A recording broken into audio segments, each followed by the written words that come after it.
오고 이런 식으로 해가지고 내 인생이잖아요. 시간을 알차게 가져가시는. 그리고 결국은 그렇게 해야 서로 기억에 남아요. 그죠? 예. 와서 얌전하게 듣고 그냥 그러고 있다가 싹 가버리시면 그러면 기억도 약하잖아요. 그죠? 자, 이 부분에 대해서 어느 정도 조금 이해는 되셨어요? 예. 나중에 이걸 본격적으로 한번 해드리는 그런 날도 있을지 모르겠어요. 근데 원래는 블로그만 할 때는 이 이상은 제가 잘 안 해요. 이 정도 가볍게만 하고 그러고 넘어가고, 이제 그 블로그 안에 블로그를 어떤 순서로 진행하면 좋은지 그거에 대한 이야기를 조금 드릴까 해요. 블로그를 진행하는 순서가 있다. 물론 전체를 하는 거는 꾸준히 열심히 일을 해야 집이 지어지는 건 맞아요. 그죠? 그거는 맞는데 중요한 거는 집을 지을 때도 토대를 다지고 다 해가지고 이거 해나가는 순서가 있어요. 근데 블로그도 다 똑같진 않지만 대략 성공적인 케이스들이 있어요. 저희가 분석을 해보니까. 그래서 그걸 조금 이야기 드릴까 합니다.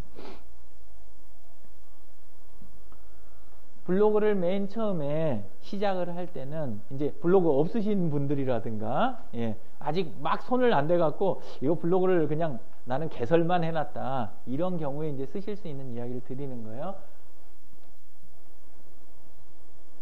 제일 처음에 해당하는 게 뭐냐, 명함 있잖아요. 자기 그동안 사업하면서 수집해 놓은 명함이 있으실 거 아니에요. 그죠? 예, 명함을 테이블 위에다 쫙 늘어 놓으세요. 명함을.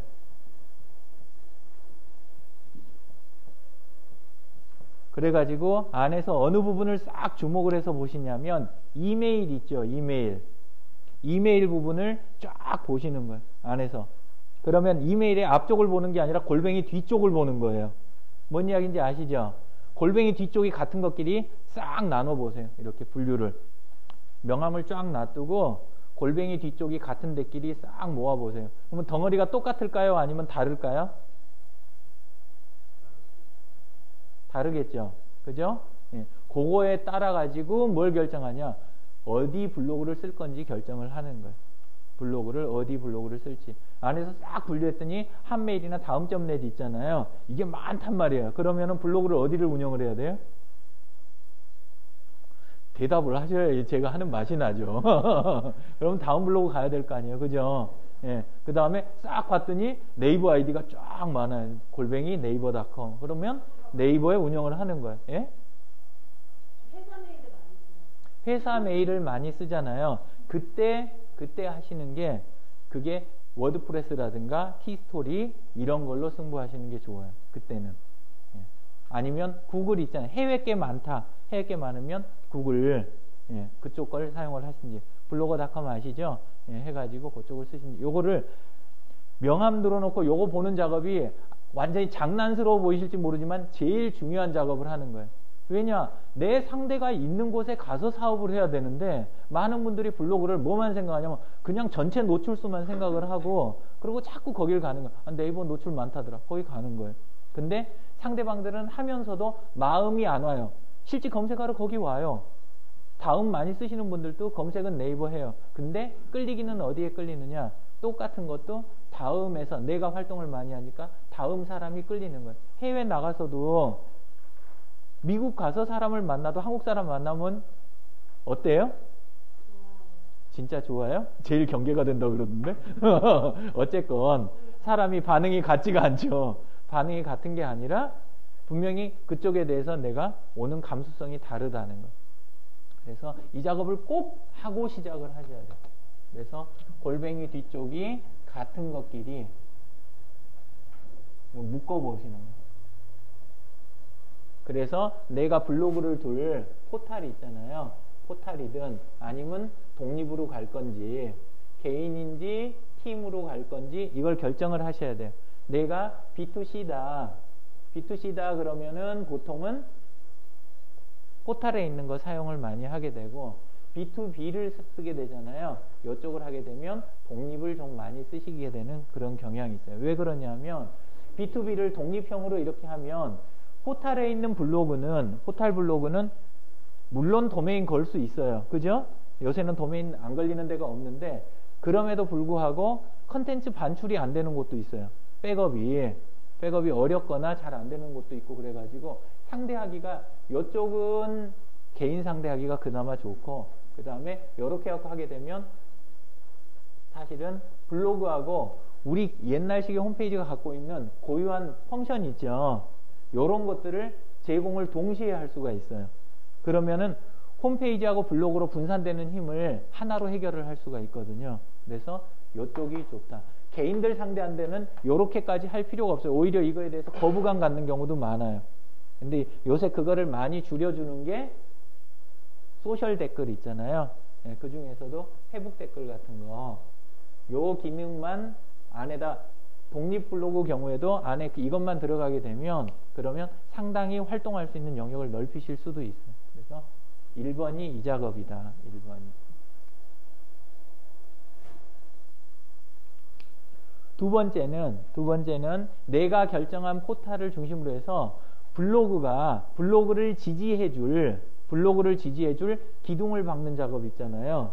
블로그를 지지해줄 기둥 박는 작업을 해줘야 돼요. 그 소리가 뭐냐면 사이트 들어가면 내가 다음에 블로그를 만들기로 했다. 그러면 프로필.다음.net 아세요?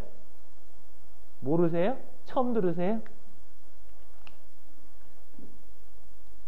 이러니까 다음을 오래 하셔도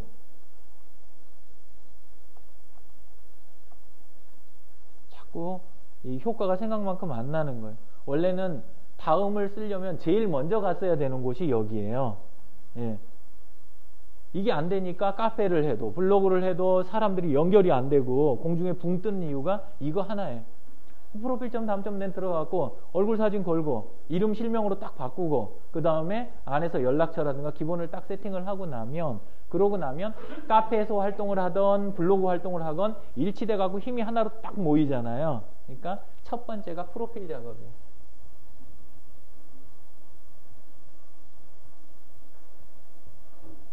요거를 꼭 해주셔야 된다. 첫째가 이게 시작이에요. 두 번째는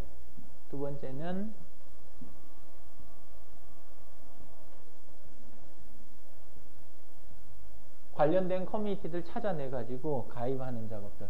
주로 카페들이나 이런 거죠. 카페, 클럽, 포럼 뭐 이런 것들. 예. 이런 것들을 찾아내 갖고 가입을 하셔야 돼요. 이게 왜 중요하냐? 카페 안에 있는 컨텐츠가 바깥에서 검색이 다 돼요, 안 돼요?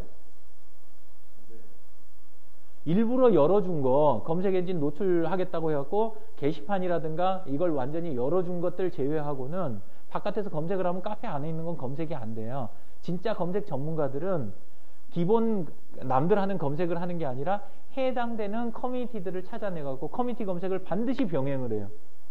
왜냐하면 커뮤니티 안에서 깊이 있는 내용이나 다양한 사례, 진짜 실사례 있잖아요. 이런 것들이 넘치는 건 그쪽이거든요. 그래서 커뮤니티 가입을 해갖고 내 컨텐츠가 결함이 없도록 만들어야 돼요. 안 그러면 완전히 비웃음을 사는 수가 있어요. 나는 대충 검색해보니까 내용이 없어. 그래가지고 부지런히 해가지고 블로그 딱 해놨는데 어떤 특정 카페 안에 들어가면 사람들이 그거 갖고 놀고 있어요.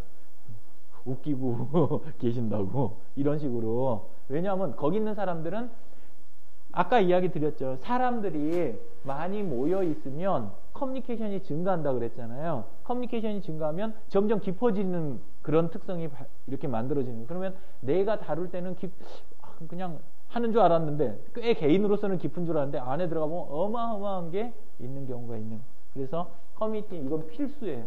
이 부분을 많이들 또 놓치시는 거예요. 첫째로 놓치는 게 요거, 두 번째가 이거, 그리고 세 번째가 블로그 이웃 있죠? 이웃을 새 글을 보거나 이런 거 하려면은 최대 500명까지밖에 안 되잖아요. 그것만 관리하시면 돼요. 다른 데처럼 뭐 페북처럼 5,000명 뭐 이렇게까지 안 가도 돼요. 500명 넘어가면 글 관리가 안 되잖아요. 예, 새 글을 못 본다고요. 그래서 그 숫자까지만이라도 이웃을 제대로 맺어 놓는 거예요. 이웃만 맺어 놓고 서로 이야기만 주고받아도 그래도 굉장히 블로그가 활성화돼 보여요. 안에 딱 들어갔는데 댓글이 50개, 100개 달린 그런 블로그하고 딱 들어가 봤는데 뭐 서로 왔다 갔다 하는 거 전혀 없어 보이는 내용만 깨끗하고 안 될 거 아니에요. 그죠? 그거를 만들어주는 게 이웃들이에요. 예, 그게 이웃들이고, 당연히 이런 작업들을 위해서 앱이나 모바일 웹 이쪽 관련된 걸 해놓으셔야 되죠. 왜냐하면 짜투리 시간으로 이걸 최대한 소화를 해내야 내 일을 볼 시간이 생기잖아요.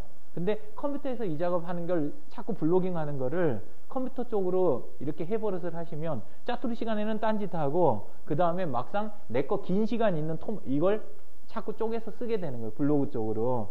반대로 하셔야 돼요. 폰에서 끝낼 수 있는 거 최대한 끝내고 이웃들 돌아다니고 댓글 달고 이렇게 하는 작업들 있잖아요. 이런 거는 폰으로 끝내셔야 돼요. 전부 다. 그리고 사진 찍어 놓는 거 뭐 해가지고 전부 이쪽에서 그것도 자동 올리기 다 해놔가지고 엔드라이브나 다운클라우드 같은데 무조건 올라가 있는 상태로 만들어 놔야 나중에 블로그로 넘길 때 얼른 하고 내 볼일을 볼 수가 있어요. 그래서 폰으로 끝낸다는 생각을 항상 하셔야 돼요. 폰으로. 나중에 블로그를 폰으로 거의 끝을 내는 방법을 강진영 님이 한번 언제 토요일 날 한번 해주세요. 예, 기대하고 있겠습니다. 예. 자, 그 다음에 또 하나 해주셔야 되는 게 뭐겠어요? 내 그룹을 일단 개설을 하나를 해놔야 된다. 네, 아까 이야기 드렸죠. 카페 방문한 사람들은 검색하고 사람들이 그래요. 사람들 얌체 같다고 검색해놓고 그러고 와갖고 딱 보고 그냥 가버리면 끝이라고. 그렇게 만든 건 뭐냐? 내가 머무를 곳을 안 만들었기 때문에. 그죠? 그리고 일대다로 대화하는 거는 사람들이 좀 싫어해요. 페이스북 혹시 안 하시는 분 계세요? 페이스북 다 하세요? 페이스북에서 아무리 유명한 사람이라도 그 사람 타임라인 가서 사람들끼리 대화하는 거 보셨어요? 간혹 해요. 글 내용에 따라서 논쟁이 거기에서 붙는 경우 있어요. 있긴 있는데 그걸 아예 아지트로 생각하고 그 사람 거기 가가지고 타임라인에서 열심히 서로 막 놀고 어울리고 거기서 번개치고 해요? 그렇게는 안 해요. 머무를 곳은 아니라는 거예요. 잠시 지나다가 웅성웅성 하니까 그때 하기는 해도 그래서 사람들한테 머무를 곳을 제공을 해줘야 돼. 이게 나중에 진짜 힘이 되는 거예요. 아까도 이야기 드렸지만 심하게 말하자면 블로그를 하는 1차 목표가 이거를 만들어내는 거 거의 그렇게 생각을 해도 이 큰 방향은 안 틀어져요. 큰 방향은 그 정도까지로 중요한 거예요. 그래서 그룹은 일단 빈 그릇은 하나 만들어 놔야 된다는 거예요. 이렇게 하고 그 다음에 안에서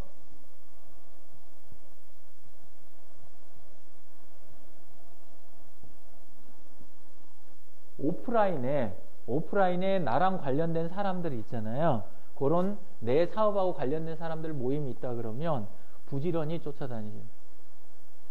집에서 아무리 이거 검색하고 혼자서 연구하고 이거 하는 것보다 모임 있다 그럴 때 한번 나가갖고 사람들하고 명함교환하고 인사하고 사진 찍고 단체 사진 찍어갖고 내 얼굴 올라가고 카페에 소개되고 카페 활동을 몇 년 했지만 오프라인에 얼굴을 안 비친 사람하고 이번에 처음 가입했는데 오프라인 딱 모임 해가지고 오프라인 사진 딱 찍어 놓으니까 거기에 얼굴이 딱 나와 있는 사람하고 카페 안에 있는 사람들 그 사람들이 신뢰도나 이런 게 어떻게 될 것 같으세요?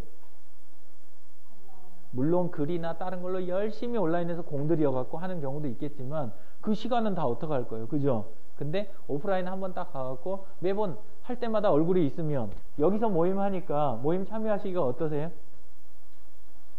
편하시죠? 옆에 사무실이니까 이렇게 오시면 되잖아요. 그리고 이렇게 하면서 자기소개할 때 한번 이야기하고 그 다음에 나중에 사진 찍으면 사진마다 얼굴 다 들어가 있고 이렇게 되면 굉장히 짧은 시간 안에 이곳이나 내가 하는 일이나 개인의 브랜드가 확 올라가는 거예요. 이런 부분을 생각을 하실 때 이게 얼마나 중요한지 아실 거예요. 근데 많은 분들이 블로그 잘하는 분들이 생각보다 행사를 또 안 좋아하는 분도 계세요.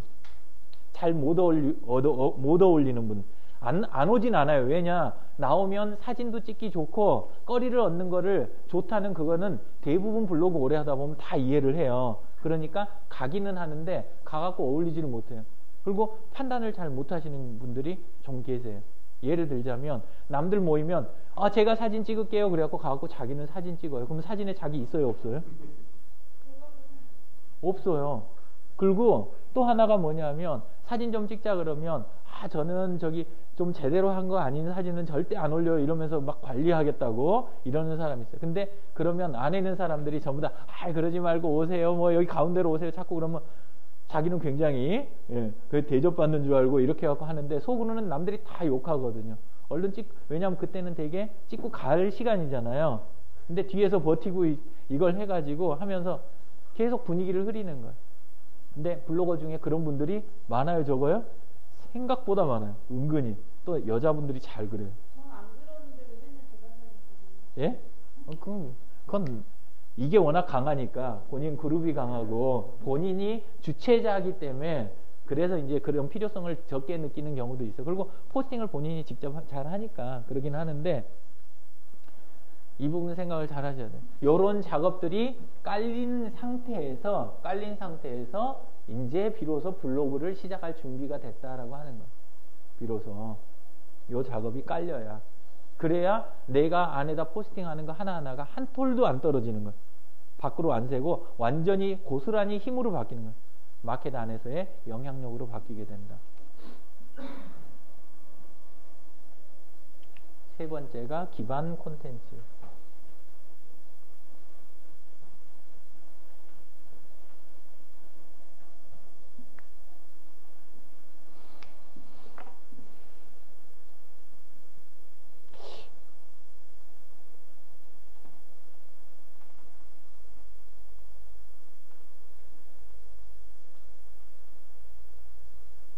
아직은 해놓으신 분이 없군. 제가 좀 게을러가지고 강의만 해놓으면 나중에 보면 돌아다니다 보면 신기하게 제 거 포스팅이 남들이 해놓으신 분들이 많으시더라고요. 그래서 그 덕 좀 보려고 그랬더니 안 보이네. 기반 컨텐츠라고 하는 건 뭐냐면 블로그 안에서 글을 쓸 때 무결성을 확보한다라고 하는 원칙이 있어요. 뭔 소리냐면 같은 거에 대해서 여러 가지로 서술을 하게 되면 서술끼리 쫑이 나는 수가 있어요. 그러면 내 전체 신뢰도가 떨어져요. 그리고 일부러 그러는 게 아니라 나는 할 때는 똑바로 했어요. 근데 그건 작년 이야기예요. 작년 포스팅이고 그 다음에 또 하나는 올해 포스팅이에요. 그러면 작년하고 올해는 사정이 바뀌었어. 내가 근무하는 곳이 바뀌고 내 일이나 내가 다루는 상품이 업그레이드 되고 했어요. 사양이 바뀌었어. 가격이 바뀌었어. 그런데 검색하는 사람이 항상 최신 것만 검색이 되나요? 안 그러는 경우가 많아요.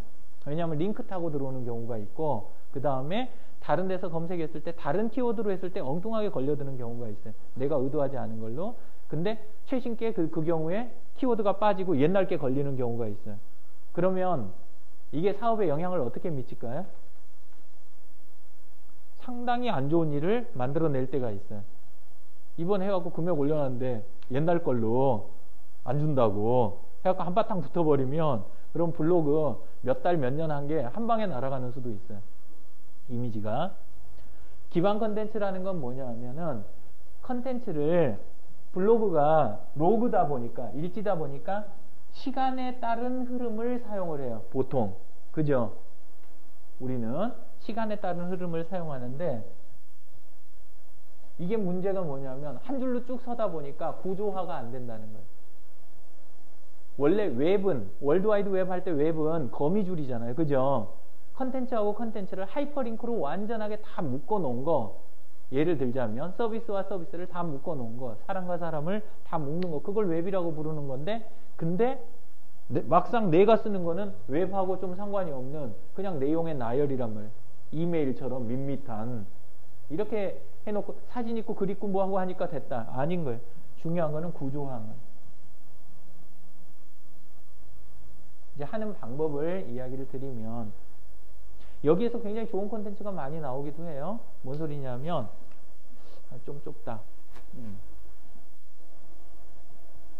초업이라고 원래 이런 단어는 없어요. 네, 이런 단어는 없는데 내가 활동하는 분야에 다양한 개념들 있죠. 개념. 내가 술을 만약에 다루는 회사다 그랬을 때 내가 다루는 술에 해당하는 분류 또는 좋은 것과 나쁜 것을 구분하는 기준 같은 거 있잖아요. 이런 거라든가 안에서 자주 쓰이는 용어, 안에서 사용하는 기기나 이런 거에 대한 서술, 이런 것들이 사람들은 굉장히 낯선 경우가 있어요. 근데 나는 앞으로 포스팅을 하려면 그 단어를 계속 써줘야 돼. 안 쓰고는 내가 이 글을 쓸 수가 없어. 근데 사람들은 이해가 잘 안 돼요. 그럴 때 이런 개념들 있잖아요. 개념에 대한 것들을 하나씩 하나씩 정리를 해가지고 포스팅을 미리 해놓는 거, 요게 기반 포스팅 중에 한 가지예요. 두 번째는 안에서 벌어졌던 사건들 있잖아요. 이야기거리들, 안에서 자주 언급되는 이야기거리들. 우리 스토리텔링 이야기 많이 하시잖아요. 그죠? 예. 우리가 이쪽까지 오게 됐을 때는 중간에 초기에는 이렇고, 중간에 사건들은 이렇고, 그 다음에 옮겼을 때 일은 어떻고, 이런 걸 해가지고 큰 건들이 있으면 그걸 매번 설명해 주는 거, 그거는 사람들하고 놀 때는 좋지만 남들도 듣던 이야기 자꾸 들으면 짜증나잖아요. 또 새로 오는 사람들이나 검색해갖고 들어온 사람들한테 계속 같은 이야기 하려면, 제 강의 자주 들으니까 어떠세요? 야, 근데 대답하시면요. 근데 그렇게 하면은 사람이 힘들거든요. 나도 힘들고 상대도 힘들어요. 그래서 그런 큰 건에 대한 거를 미리 정리를 해놔야 된다는 거예요. 얼른 생각하면 이거 안 하면서 블로그 포스팅하는 사람 어디 있어요? 그러는데 신기하게 블로그 가보면 이거 안 하세요. 기반 포스팅을 안 하고 곧바로 날마다 뭐 할까 막 다른 고민을 자꾸 하는 거예요. 이거를 해준다. 세 번째는 눈에 보이고 만져지는 것들 있잖아요. 내 사업과 관련해서 상품일 경우도 많아요. 근데 눈에 보이고 만져지는 거, 어떤 여기를 예를 들면 여기가 경영교육원이잖아요. 경영교육원에 블로그 딱 들어와 보면 여기 지금 교육장이 3개가 있잖아요. 그럼 교육장 3개에 대한 포스팅이 하나씩 따로 돼 있나요? 1교육장 포스팅, 2교육장 포스팅, 3교육장 포스팅. 안 돼 있어요? 이렇게 되는 거예요. 뭐냐면 내가 다루는 곳에 공간이든 물건이든 뭐든지 바깥에 하나가 존재하면 안에도 하나가 존재하는, 블로그 안에도 1대1로 요거를 쫙 매칭을 시켜줘야 된다는, 요런 식으로 해가지고 서술해 주는 거 안에가, 여기 객체라 그러는데 여기 들어가니까 조금 그렇긴 한데, 안에서 사람들 있죠. 직원들 포스팅도 안 해놓고 SNS를 띄워두는 곳들이 많아요. 무슨 소리냐면 내가 나에 대한 포스팅 기본 하나가 있고, 또 안에서 활동하는 직원에 대한 포스팅이 있으면 다른 거 이야기하다가 이름만 딱 쓰고 바로 링크만 딱 걸어놓으면 그러면 굉장히 탄탄한 포스팅이 되잖아요. 근데 해당되는 사람에 대한 서술이 없어. 그리고 그러면 중간에 이름 쓰는 것도 또 해갖고 뭐 설명 또 하려면 기니까 이름을 빼고 직원 중에 하나가, 내용이 어떻게 돼요? 완전히 밋밋하고 아무 의미도 없이 그런 포스팅이 돼버려요. 그래서 기본으로 이걸 다 해주셔야 돼요. 여기까지만 해도 벌써 포스팅 거리가 굉장히 많아요.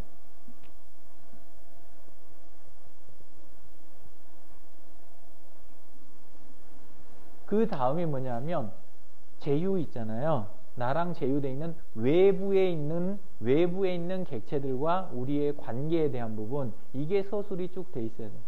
그래서 내가 어디 거를 수주를 맡아갖고 하는 상대, 그러니까 고객사라든가 고객사나 고객이나 아니면 우리 협력업체, 그 다음에 공급업체 이런 것들 있잖아요. 요런 데들에 대한 서술이 우리와의 관계 부분만 하면 돼요. 왜냐하면 상대방이 객체가 아예 없다. 홈페이지도 없고 블로그도 없고 상대방이 아무것도 없다. 페이스북 페이지도 없다. 이런 경우에는 이쪽에서 상당히 모양새를 갖춰야 되겠지만, 일반적인 이야기도 해야 되겠지만, 그런 경우만 아니면 그쪽을 그냥 소개하고 그쪽과 우리와의 관계에 대한 부분만 이야기를 적으시면 돼요. 이해되세요?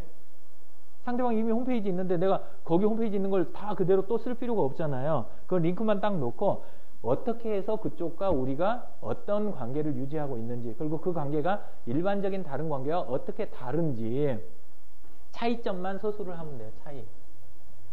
요 포스팅이 있게 되면 그러면 사람들은 이 그림을 굉장히 크게 보는 거예요. 마케팅에서 이쪽이 포지셔닝을 하려면 브랜드가 규모가 쭉 보여줘야 되잖아요. 근데 개인 것만 부지런히 하고 있고 상품만 하고 있으면 회사도 안 보이고 그 다음에 하는 사업의 영역이라든가 규모나 이런 게 다 안 보이는 거예요. 굉장히 좋은 제휴거리 바깥에서 좋은 이런 네트워크가 다 만들어졌는데도 그걸 힘으로 사용을 할 줄을 모르는 거예요. 근데 이게 아주 중요한 거예요. 그래서 대학생들이 블로그 처음 시작할 때 제일 좋은 것 중에 하나가 뭐예요? 인터뷰.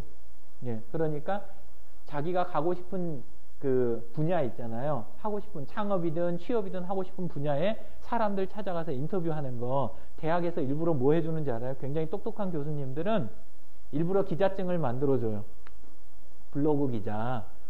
그거 블로그 기자는 의미가 없잖아요. 일반 저기 기자증하고 다른 거니까. 그래가지고 요거 해가지고 하나 이쁘게 해갖고 명함들 만들어갖고 다 갖춰줘가지고 네 거 개설하고 우리 교수님들부터 해당되는 분야 교수님들부터 인터뷰 해줄게. 그래가지고 그거 먼저 채운 다음에 사람들 선배들 있잖아요. 학교 선배들 나가 있는 데들 이런 데들이랑 싹 해가지고 일정 다 잡아주는 거예요. 그러면 쫙 돌면서 인터뷰해갖고 포스팅 쫙 하는 거예요. 그러다가 이제 그 다음에 뭐 하냐면 선배가 아닌 곳들 중요한 곳들 여기로 소개를 해달라 그러는 거예요. 선배들한테. 그래갖고 가서 인터뷰를 해요. 그것만 쫙 채워지면 얘 취업이나 창업이 어떻게 되겠어요? 쉬워요? 어려워요? 어마어마하게 쉬워지는 거예요. 앉아갖고 강의실에서 앉아갖고 학점 따는 거하고는 애초에 비교가 안 되는 그런 입장이 딱 만들어지는 거예요. 그런 것들이 요거랑 관련이 있는 거예요. 이 부분이랑. 예.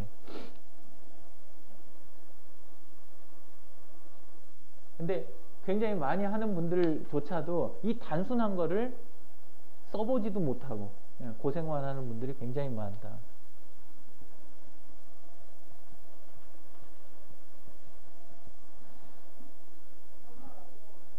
예? 뭐 너무 어려워요?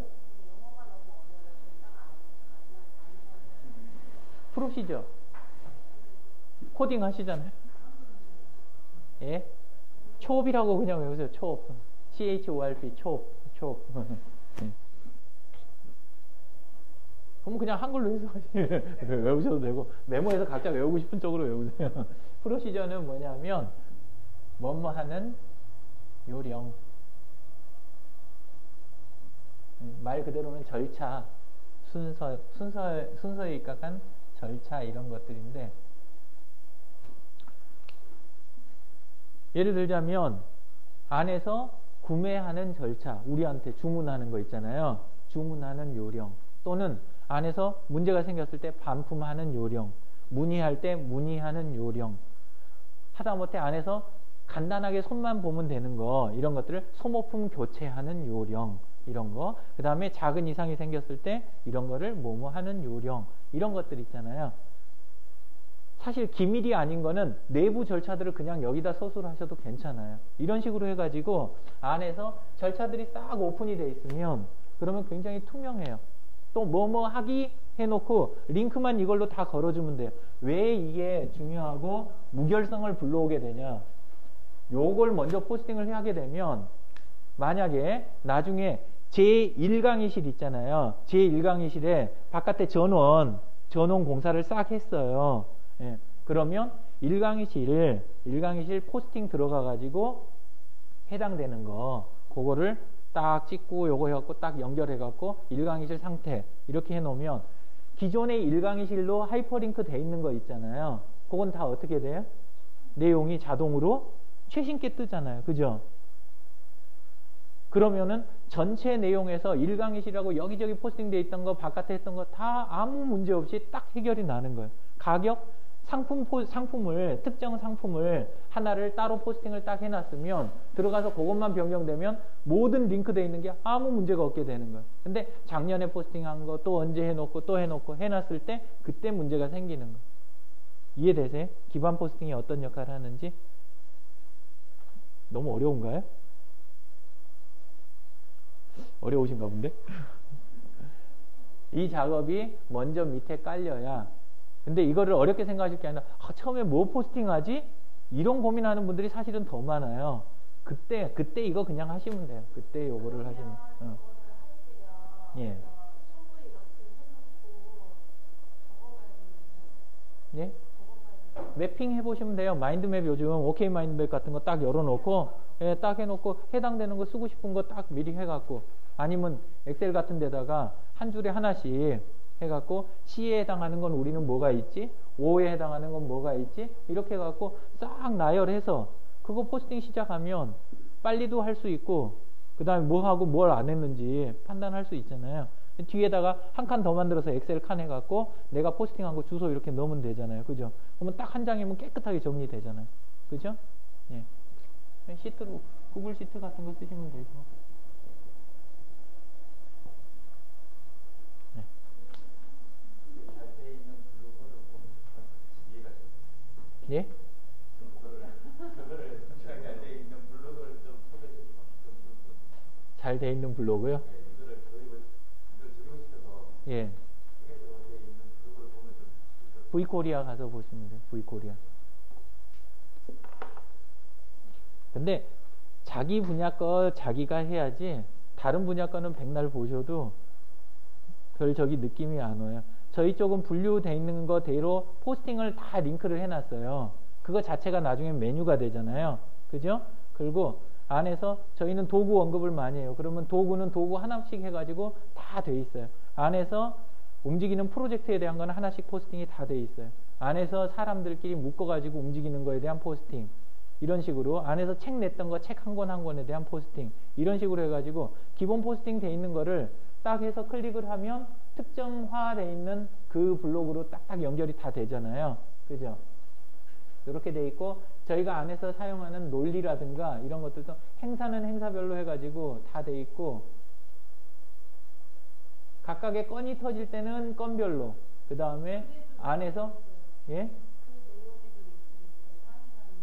예, 여기 보시면 중간중간 이거 링크 돼 있는 것도 전부 그런 식으로 서로 엮여 있는 거예요. 하나하나가 상호 간에. 예. 그러니까 적은 힘 가지고 짜임새 있는 블로그 만들 때 제일 좋은 거 한번 들어가갖고 보시면 돼요. V코리아는. 예. 자.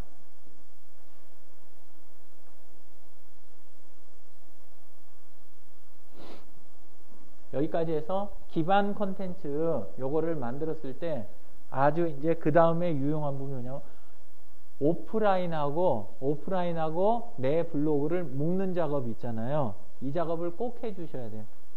오프라인하고 지금까지 컴퓨터를 쓰는 IT 쪽에 굉장히 큰 문제 중에 하나가 뭐냐면 돈 들여서 카메라 사고 폰 달마다 돈 들어가고 직원 써가지고 안에 포스팅 시키고 수없이 해요. 나도 막 시간 쏟고 안에 들어가서 사람 얼마 들어왔나 계속 보고 엄청나게 투자했죠? 근데 오프라인에서 다루고 있는 내 상품에는 가치가 부가가치가 올라갔어요? 안 올라갔어요? 말이 이해가 안 되세요? 예? 이거를 블로그 포스팅하는 회사하고 블로그 포스팅을 아주 잘하는 회사하고 안 하는 회사하고 이 상품의 가치가 같아요? 달라요? 오히려 안 하는 쪽이 나아요. 왜냐하면 그만한 비용이 안 들어갔으니까 더 싸게 공급했을 거 아니에요. 그죠? 예.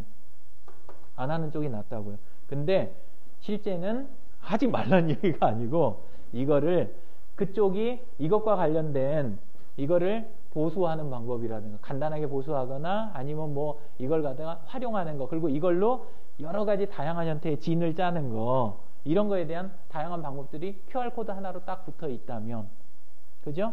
그러면 띡 찍은 다음에 몇 명일 때 이렇게 짜면 진짜 좋았을 텐데 왜 생각을 못했지? 이런 식으로 포스팅이 딱 돼 있단 말이야. 바로 요거에 해당하는 거잖아요. 그죠? 아니면 하나하나 제품의 고유한 특성이 있잖아요. 재원이나 이런 거에 해당하는 게 서술이 돼 있단 말이야. 그걸 만든 사람이나 이거를 직접 다뤘던 그 사람에 대한 그 전문가하고의 친구 맺기를 할 수 있는 이런 게 딱 돼 있단 말이에요. 블로그하고 가장 잘 맞는 게 QR코드예요. QR코드. 예.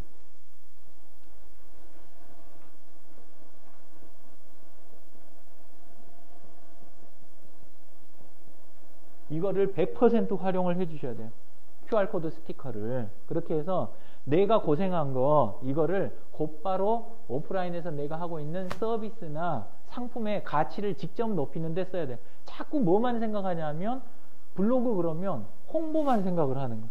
어떻게 노출을 많이 할까? 어떻게 사람들이 이거 타고 많이 들어올까? 이 생각만 그냥 하는 거예요. 사실은 내가 안에다 썼던 노력을 갖고 기업 내부 혁신도 할 수 있고 그걸로 정보 같은 거 내가 정보력이라든가 이런 거 향상도 시킬 수 있고 상품 가치 자체를 높일 수도 있는데 이런 쪽을 다 빼놓으니까 여기에 다 붙어 있으면 이 회사 있잖아요.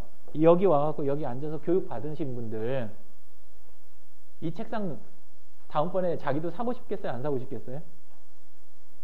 그렇게 해갖고 딱 한번 찍어봤더니 그쪽하고 연결도 바로 돼. 주문도 다 되고 그 다음에 모든 게 다 되는 거예요. 처리가. 그리고 문제 있는 거 그 다음에 여기를 하다못해 아주 쉽게 닦는 방법 이런 것까지 딱 돼 있는 거예요. 그러면 다른 데 거 사겠어요? 아니면 이걸 사겠어요? 이거 사고 싶을 거 아니에요. 내가 책상이 필요하면. 그런 식으로 해가지고 오프라인에서 그 많은 기회를 다 누려야 될 거 아니에요. 그게 이거다.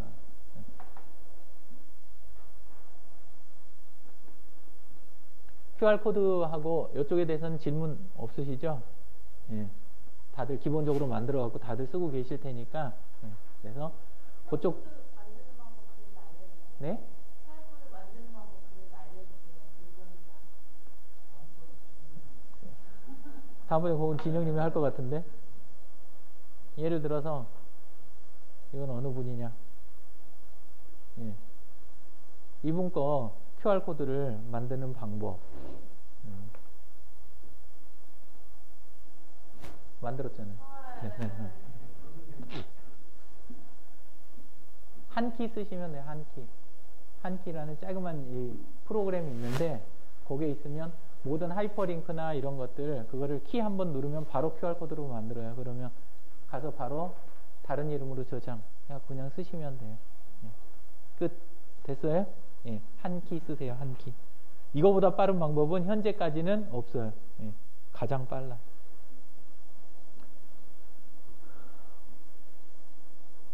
이런 거를 실제로 진행을 예. 예. 시간이나 어려움이 닥칠 거 아니에요. 혼자서 이거를 다 할 수가 없잖아요.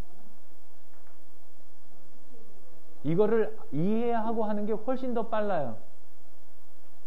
아까 이야기했지만 안 할 걸 하는 게 아니에요. 이거는 안 할 걸 하는 게 아니라 내가 빠뜨리지 않게 해주는 거예요.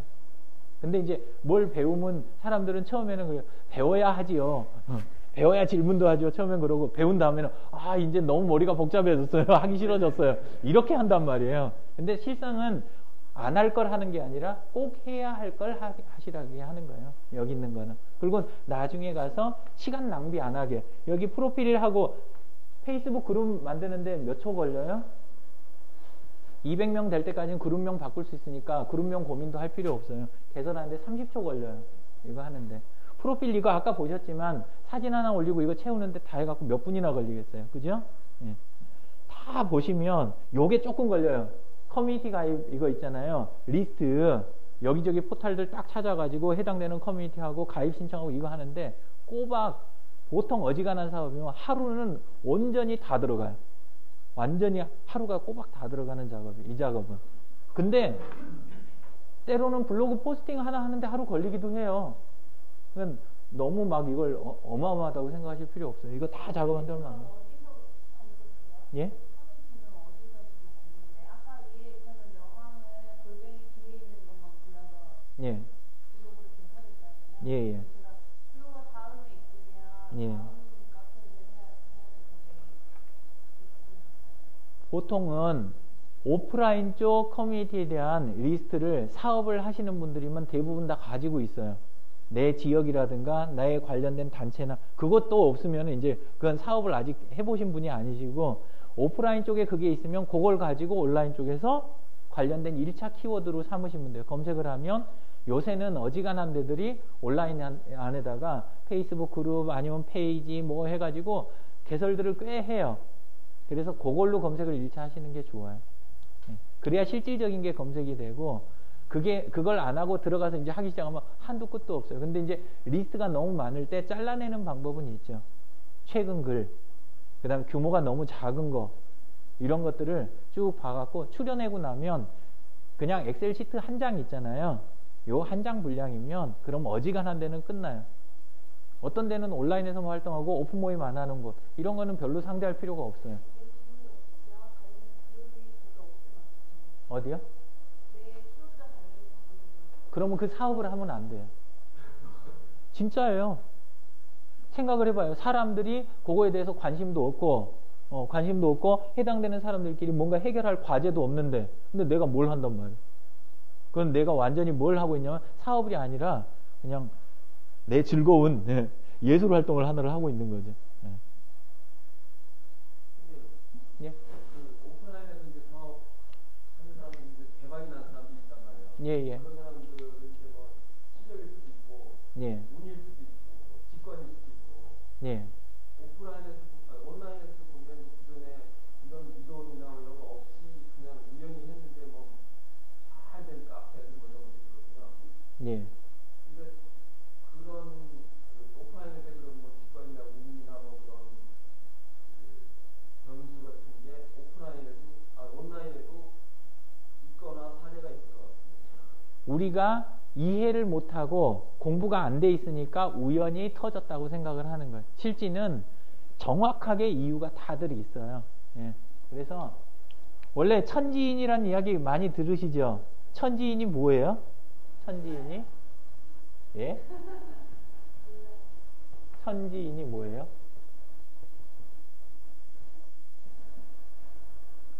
천은, 하늘은 하루에도 밝았다 어두워졌다 하는 그런 게 있잖아요. 계절이 있고, 그죠? 예.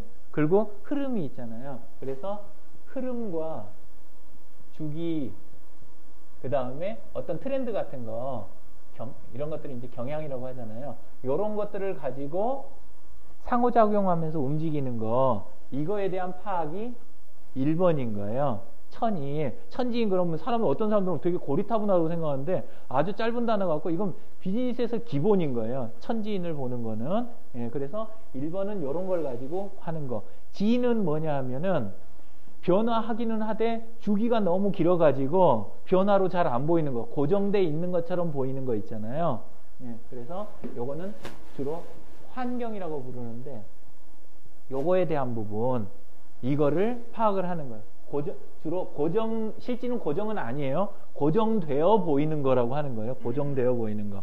예, 요거에 대한 거고, 이는 나와 경쟁사, 고객 이런 거에 해당하는 거 있잖아요. 그런 거에 대한 부분을 파악을 해가지고 움직이는 걸 이야기하는 거예요.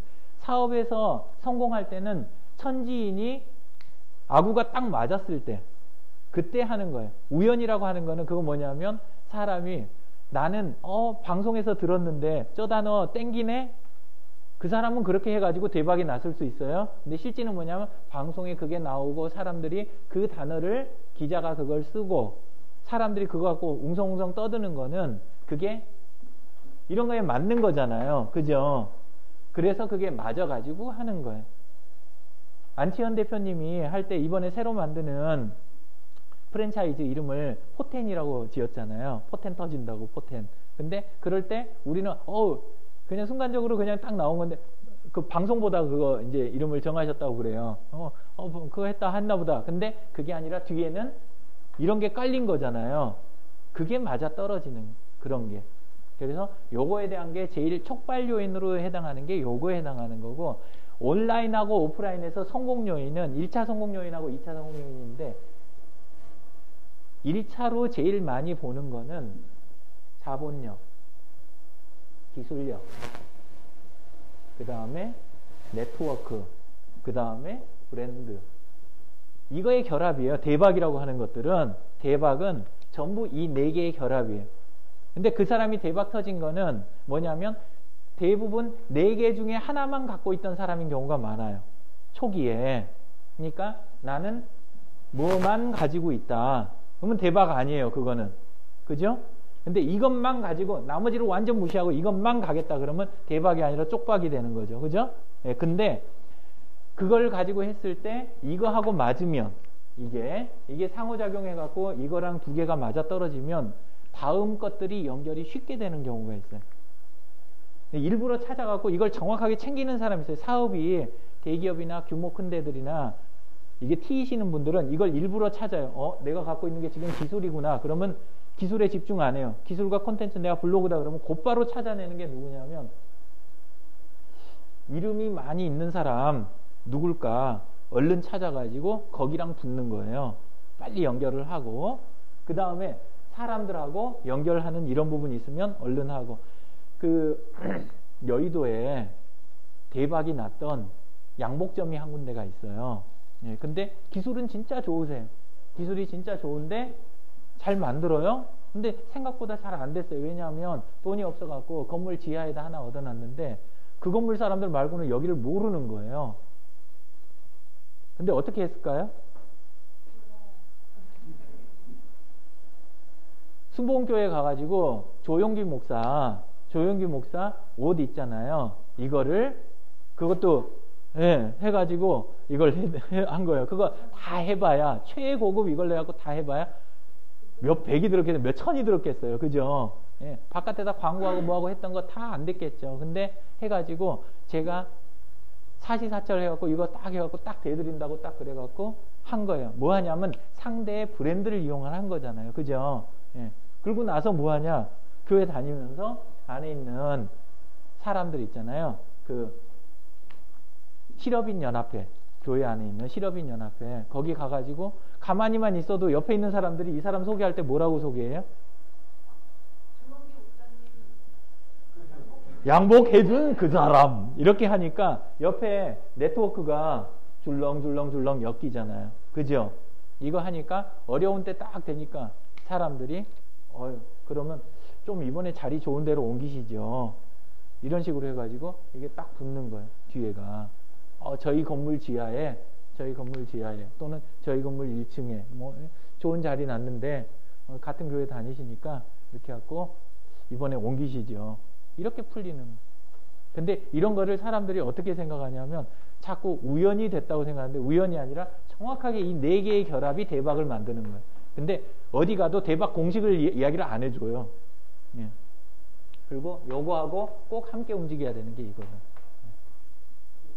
양복하시는 분이 조용기 목사님 양복을 이렇게 첫 번에 됐던 그런 계기를 어떻게 하면 뽑아야 될까요? 이제 거기를 다가가는 방법은 같은 여의도잖아요. 예? 쉬운 적이에요. 예를 들어서 자기가 할 때 상대방이 어떤 사람이 내가 필요로 하는 네트워크를 갖고 있는가, 어떤 사람이 내가 필요로 하는 내가 만나는 사람 중에 또는 연결 가능한 사람 중에 항상 한꺼번에 가는 게 아니에요. 실제는 조 목사님 거부터 바로 만들었겠어요? 아니면 밑에 있는 장로나 안수 집사 거부터 만들었겠어요? 자기가 알고 있는 사람들 거부터 점점 요거를 해갖고 딱딱 딛고 올라간 거예요, 사실은. 근데 의도를 갖고 이렇게 딱 하는 거를 사람들은 모르죠. 우연이라고 생각을 하는 거죠. 실제로 수요일 날 저기 누가 한 분 오셨어요. 그건 누구더라? 똑같은 케이스나 마찬가지인데 강남구청에서 강남경제포럼 그 일주일에 한 번씩 열리는 게 있거든요. 아침에 조찬으로 해서 페이스북에도 계속 뜨는데 거기에도 한 분이 오셨어요. 근데 저 뒤쪽에서 이야기 소리가 딱 들리더라고요.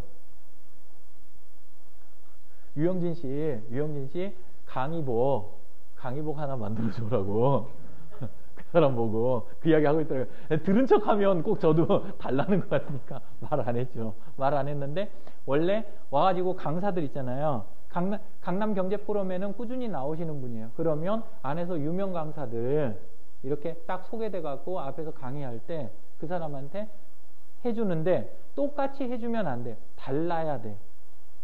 사람들한테서 언급이 될 수 있게 다른 걸 만들어서 해주는 게 좋아요.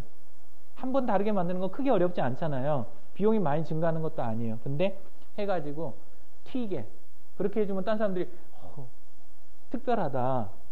사람들이 말하면 그 다음엔 어디서 누가 이러면서 연결이 되잖아요. SNS가 이걸 좋게 만드는 게 오프라인에서 다 만나고 다 연결하려면 친해지기도 어렵고 계기를 만들기가 어려워요. 근데 페이스북에서는 검색 쉽게 되고 친구 신청하고 메시지 보낼 수 있고 그 사람 모임에 쫓아나갈 수 있고 그 다음에 중간에 사람 나갔고 연결해갖고 이거 하는 거 굉장히 쉬워요. 이쪽이. 송경 대표님 제가 한번 찾아뵐 때 그때 댓글 하나 갖고 아까 그 프랜차이즈 그 경프회라고 그 경희대 쪽에서 프랜차이즈 최고 경영자 과정 그쪽 나오신 분들 그분들의 이제 그 기수 회장인가 그러세요. 근데 그런 분인데 가서 댓글 하나 딱 달면서 골뱅이 안지현님 혹시 시간 되시나요? 뭐 이래가지고 바쁘시겠지만 하니까 그분이 덜렁 밑에 댓글 쓰고 갈 때 그냥 딱 같이 움직여 버리잖아요. 예. 그런 식으로 페이스북은 아주 그게 쉽게 일어나요. 그래서 그런 걸 이용하시면 이런 계기를 얼마든지 만들 수가 있어요. 근데 뭐 하냐면 바깥에 광고쟁이들이나 다른 쪽에다가 돈 쓰는 거는 사람들이 안 아까워해요. 자꾸 사업을 그렇게 갖고 하려고 시도를 하는 거예요. 홍보 대행업체 돈 줘요. 한 달만 안 해도 키워드 광고 완전히 추락한다는 걸 알면서도 이걸 달마다 돈을 갖다 해요. 근데 같은 거면 어떻게 하는 게 좋겠어요? 차라리 그 돈이면 당신 고기를 내가 대줄게. 차라리 그게 낫다는 거예요. 예. 그러면 이제 사람들이 그것도 그냥 이렇게 해주면 모양이 안 나면 기준을 딱 정해가지고 우리 모임에 앞에서 강의를 재능 기부를 해주시는 분들 그분들한테는 어떻게 이렇게 하는 걸 내가 걸겠습니다. 그러면 계속 이게 튀어나오는 거잖아요. 그게 뭐냐면 올림픽이라든가 월드컵 쪽 보면 스폰서 업체 되는 거 쉬워요, 어려워요? 어마어마한 작업이잖아요, 거기는. 그죠? 근데 내 주변에서 풀어갈 수 있는 걸 찾아내는 거, 키워드를. 그래가지고 나한테 치명적이지 않은 자원 또는 쌓여 있거나 놔두면 오히려 그게 짐이 되는 자원들을 싹 살핀 다음에 가지고 있는 자원을 또는 내가 가지고 있는 기술력을 공급을 해갖고 묶어대는 거. 그러면은 대박이 당장 오지 않을 수도 있지만 현재 있는 투자 대비로 보면은 그게 대박인 거죠.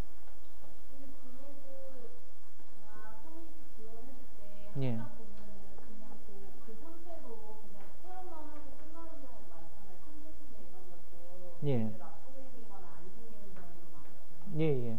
비용 낭비나 시간적 낭비도 그렇고 심할 때가 좀 있으신 것 같아요. 다른 분들도. 예. 그런 경우에 그런 이벤트를 하려고 블로그를 가지고 이벤트를 하려고 하시는 분들이 있잖아요. 예. 그럴 때는 그럴 때 나는 분명히 사업을 저기를 하고 어느 정도 좀 저기를 할 만하다. 그리고 파워블로거들이 막 다가와요. 그래갖고 이걸 해요. 근데 할 때만 딱 하고 그 다음에 날아가거나 이게 제대로 안 되는 때가 많아요. 그게 이제 뭐냐면 첫 번째는 이거예요. 요거. 뭔 소리냐면 내가 그쪽 세계에 안 들어간 상태에서 하잖아요. 그럼 단발성으로 하고 다 끝나는 거예요. 무조건. 혹시 소셜 커머스라고 들어보셨어요? 반값으로 해가지고 막 저기 하고 들어보신 분들 많죠? 그죠? 그거 하는데 결국은 좋은 이야기 못 듣고 막 시들시들해져가지고 막 처박히는 이유가 왜 그러느냐? 소셜 커머스 업체에 있는 사람 자체가 SNS에 안 들어와 있어요. 업체에 사장이 소셜 커머스 활동을 하고 안에 있는 직원들이 소셜 커머스 SNS 활동을 해줘야 될 거 아니에요. 자기를 드러내고. 근데 직원들 얼굴이 SNS 안에 있느냐? 없단 말이에요. 더 중요한 거는 그 부대찌개집 사장님 있잖아요. 사장님이 SNS 계정이 있어요, 없어요? 없어요. 그러니까 반값으로 해가지고 출혈을 해가면서 이걸 딱 일은 치렀는데 고객들 단골들 불편하게 해가면서 이걸 다 치렀는데 끝나고 나니까 친구가 있어요, 없어요? 친구를 맺을 수가 없죠. 내가 SNS 안 들어가 있는데. 본인이 들어가갖고 준비가 돼 있어야 그 다음에 그게 힘으로 바뀌는 거예요. 근데 그룹도 없지, 친구도 안 맺지, 안에 본인 기본 프로필도 안 해놓고 이런 식으로 해가지고 소셜 커머스라고 하니까 지금 밖에 있는 소셜 커머스는 그건 소셜 커머스가 아니에요. 소셜 커머스를 빙자한 그냥 그 할인 홍보 행사 있잖아요. 그것들을 지금 계속 하고 있는 거예요. 그러니까 돈 대비 효과가 없는 거예요. 이거를 정확하게 이 부분을 결합을 해가지고 하게 되면 소셜 커머스 절대 나쁜 거 아니에요. 제대로만 치러낼 수 있으면 굉장히 큰 효과를 낼 수 있어요. 근데 진짜 소셜 커머스를 하는 데가 없다는 게 문제인 거죠.